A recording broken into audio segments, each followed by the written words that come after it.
വെച്ചാൽ ഞാനിപ്പോൾ ഉള്ളത് പറമ്പിൽപ്പിടിക ഒളകരക്കുണ്ടിലെ ഒരു വീടിൻ്റെ ബെഡ്റൂമിലാണുള്ളത്. ഈ ഏരിയ മൊത്തം നമുക്ക് അൾമറ ചെയ്യാം. അപ്പോൾ കാര്യമായിട്ട് വരുന്നതെന്ന് വെച്ചാൽ ഈ ഒരു ഗ്യാപ്പാണുള്ളത്. ഈ ഒരു ഗ്യാപ്പിലാണ് അൾമറ ചെയ്യുന്നത്. ഇവിടെ നമുക്ക് 3 രീതിയിൽ നമുക്ക് അൾമറ ചെയ്യാൻ പറ്റും. ഒന്ന്, ഈ ഗ്യാപ്പ് ഇവിടെ ബ്ലോക്ക് ആക്കിയിട്ട് ഇതിൻ്റെ ഫ്രണ്ടിലേക്ക് നമുക്ക് ചെയ്യാം. മൊത്തത്തിൽ വലുത് ചെയ്യാൻ പറ്റും. ഒന്നാമത്തെ.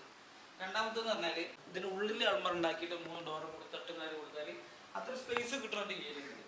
പിന്നെ മൂന്നാമത്തത്, ഈ മറിയുന്ന ഇങ്ങോട്ട് നമ്മൾ അൾമറ ഉണ്ടാക്കും. അതപ്പോൾ അതിൻ്റെ ഫ്രണ്ട് കറക്റ്റ് നേരെ പോകും. അപ്പം ഇവിടെ ഒരു മേശ വരുന്നുണ്ട്. ഈ മേശ മാത്രം ഇങ്ങോട്ട് തള്ളി നിൽക്കണ പോലത്തിനാണ് നമ്മളിപ്പോൾ ഉണ്ടാക്കാൻ ഉദ്ദേശിച്ചത്. സംഭവം എന്താണെന്ന് വെച്ച് കഴിഞ്ഞാൽ ഈ റൂം അത്യാവശ്യം വലിപ്പമുണ്ട്. അത്യാവശ്യം വലിപ്പമുള്ളതുകൊണ്ടാണ് നമ്മൾ ഈ മറിക്ക് കണക്കാക്കുന്നത്. അഥവാ റൂം വലിപ്പമില്ലെങ്കിൽ നമ്മൾ എന്ത് ചെയ്യണം? ഇവിടെ ഉണ്ടാക്കണം. ഈ സ്പേസ് അത്രയും നമുക്ക് വേണം. ഇവിടെ ഉണ്ടാക്കിയാലാണ് നമുക്ക് ഈ റൂമിന് സ്പേസ് ഉണ്ടാവുള്ളൂ. ഇതിപ്പോൾ അത്യാവശ്യം നല്ല റൂം സ്പേസ് ഉണ്ടായതിനെ കൊണ്ട് നമുക്ക് ഈ മറിക്ക് കറക്റ്റാക്കി കൊടുക്കും. ഇവിടെ 3 ഡോറ്, മേലെ 3 ഡോറ്, അതേമാതിരി ഇവിടെ ഒരു മേശ, ഇവിടെ കണ്ണാടി, ഇതിലൂടെ ഇങ്ങനെ ഒരു ബോർഡർ വരും. പിന്നെ ബാക്കിയുള്ള ഈ ഒഴിഞ്ഞിരിക്കുന്ന ഭാഗങ്ങളൊക്കെ നമ്മൾ ഫൈബറിൻ്റെ ലൂവർ ഷീറ്റ് ഉണ്ട്. ആ ഷീറ്റ് നമ്മൾ മറിച്ച് കൊടുത്താൽ ഈ ഒരു ഏരിയ മൊത്തം എന്താണ് ഒറ്റ നോട്ടത്തിൽ ഒരു അൾമറയായിട്ട് കാണും. അപ്പോൾ ആ ഒരു വർക്കാണ് നമ്മൾ ചെയ്യാൻ പോകുന്നത്. അപ്പോൾ ഇനി പണി കഴിഞ്ഞിട്ട് ബാക്കി ഫുള്ള് കാണാം കേട്ടോ. നല്ലൊരു അലമാരി വേണമെന്ന് പറഞ്ഞുകൊണ്ട് നമ്മൾ കോണ്ടാക്ട് ചെയ്യുന്നത്. പിന്നെ നമ്മൾ നോക്കി നിന്നില്ല മോനെ, ഈ അലമാര ഒന്ന് കാണിച്ചു കൊടുക്കുക ചെയ്യും.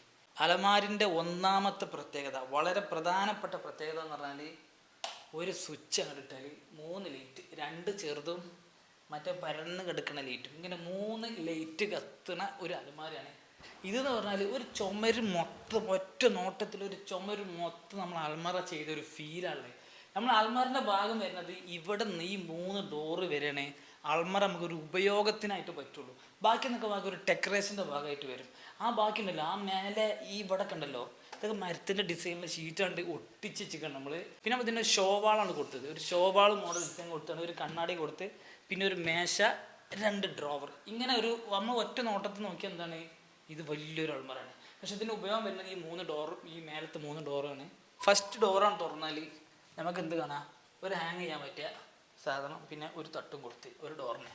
പിന്നെ നമ്മൾ അടുത്ത ഡോറ് തുറന്നാൽ നമുക്ക് കിട്ടും ഒരു 1 2 3 4 തട്ടും, ഇതിൽ സെൻറ്ററിൽ ഒരു ഡ്രോവറും നമ്മൾ കൊടുത്ത്.